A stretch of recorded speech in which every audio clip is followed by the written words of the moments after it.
So once again, the issue of foreign aid expenditure is cropping up in our political discourse. I'm going to read out from the LBC piece on David Cameron and Tony Blair and their take on this. It's not very long, so I'll just read it out and then offer some of my thoughts on this because I don't think it's a black and white issue. I think there's a lot of angles to look at with it. So I'll just read out the article here. It's if you bear with me. I always do this just so that I don't miss anything out. The article is by Matt Drake on LBC. Former Prime Ministers David Cameron and Tony Blair have warned against proposals to cut foreign aid, calling it a strategic mistake. Chancellor Rishi Sunak is expected to reduce the UK's commitment to spend 0.7% of national income on overseas aid to 0.5%. That's a significant decrease, that's my words. Drop will account for more than £4 billion based on last year's income of 2.17 trillion. That's our national economy. Speaking to the Daily Telegraph, Mr. Cameron said abandoning the 0.7% target for aid would be a moral, strategic, and political mistake.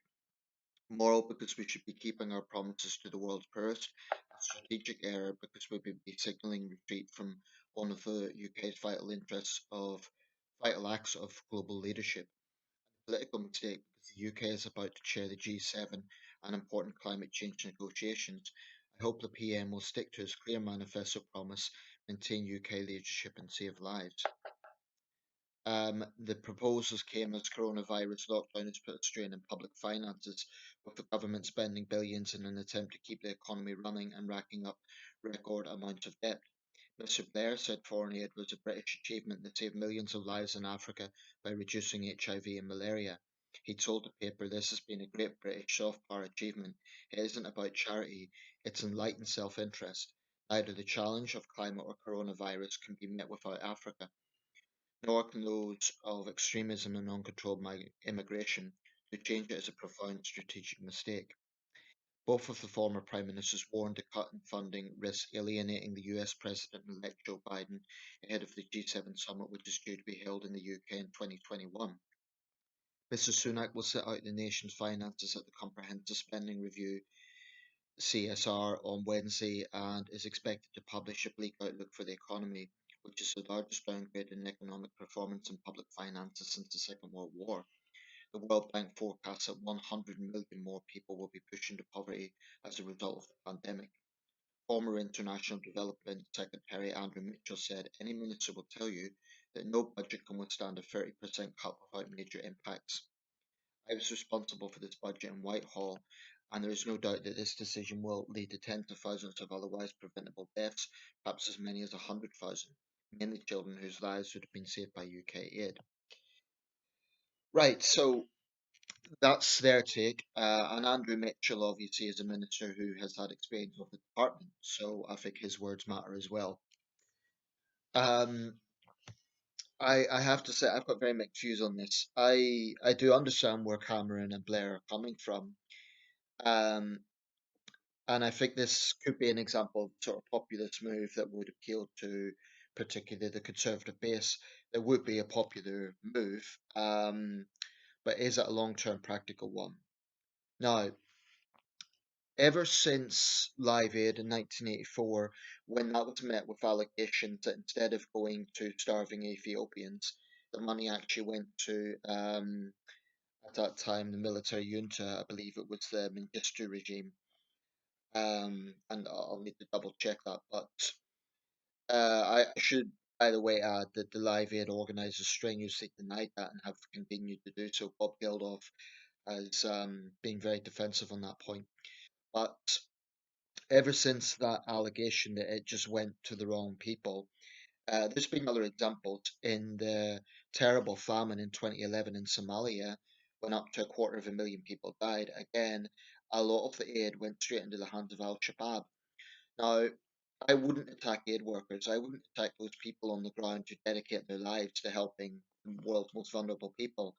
I think they really are great people. And Um, sometimes when charities get a bad rap, it's because a few bad people have taken advantage of them. For example, when Oxfam was getting facing controversy a few years ago because of the behaviour of some operatives. Some right wingers lined up to say, "Oh well, look, that shows that these charities are hypocrites," and it's almost like they were just waiting for it. But what actually happened in the Oxfam situation, and maybe I'm biased because I was an Oxfam volunteer for just over a year. What I feel happened was it wasn't that a 70-year-old organisation with a very long track record of doing some very good work was bad. It's that some bad people infiltrated it. I think that's what happened. And there were serious mistakes made. But anyway, on the issue of foreign aid, I can totally understand the contention of my compatriots when, for example, a government like India spends millions on its space program, and for that matter, on Hindu shrines, when it still proportionally has one of the highest rates of poverty, extreme poverty in the world. Um, so people could justifiably ask, is the Indian government really prioritizing poverty? Um, the same government doesn't miss an opportunity to point fingers at the old colonial power. Uh, you know, because that's one of the complexities I think with our relations with India. Ostensibly, it's meant to be a mutually respectful relationship, and I think it's probably more good than bad. But I also think that India doesn't miss a chance to try and bring up the empire as a kind of moral blackmail in a sense. And that's I think we need to resist that. The empire's long gone. It's we do have a right to determine where British taxpayers' money is spent. Um, and where British aid is spent. Britain is not a stingy country. We're one of the most generous countries in the world when it comes to foreign aid. Whenever there is a disaster anywhere in the world, we step up, whether it be an earthquake, a tsunami, deadly flooding. British aid is always there. I'm not saying we're the only ones, but we are a very generous country. British people are generous. It isn't just government contributions. British people give generously to charity appeals all the time. Um, so this isn't about in a post-Brexit situation, the British people are suddenly stingy. That would be a very, very wrong interpretation, I think.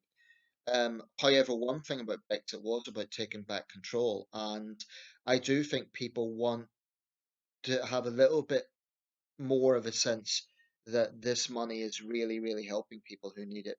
And I do think that people still get this impression, rightly or wrongly, that corrupt regimes around the world are exploiting foreign aid. Um, we are one of the biggest economies in the world. We fluctuate between fifth and sixth, depending on the exact criteria. So we are a major economy. Um, and so I have to say, people who say charity begins at home, let's cut all foreign aid, are deluded because very often the same people wouldn't do much to help the local homeless. So they're hypocrites. I think a lot of those people would do well to put, action where the words are, because I think I'm not saying all of them, but I do think the people who come out with that narrative, they're missing the point. We are a powerful country. We have a major economy. Even in challenging times, we can help the most vulnerable in Britain and commit to foreign aid. It's not one or the other. That's one of the biggest misconceptions about this, that if we are contributing to foreign aid, then we're not helping those at home.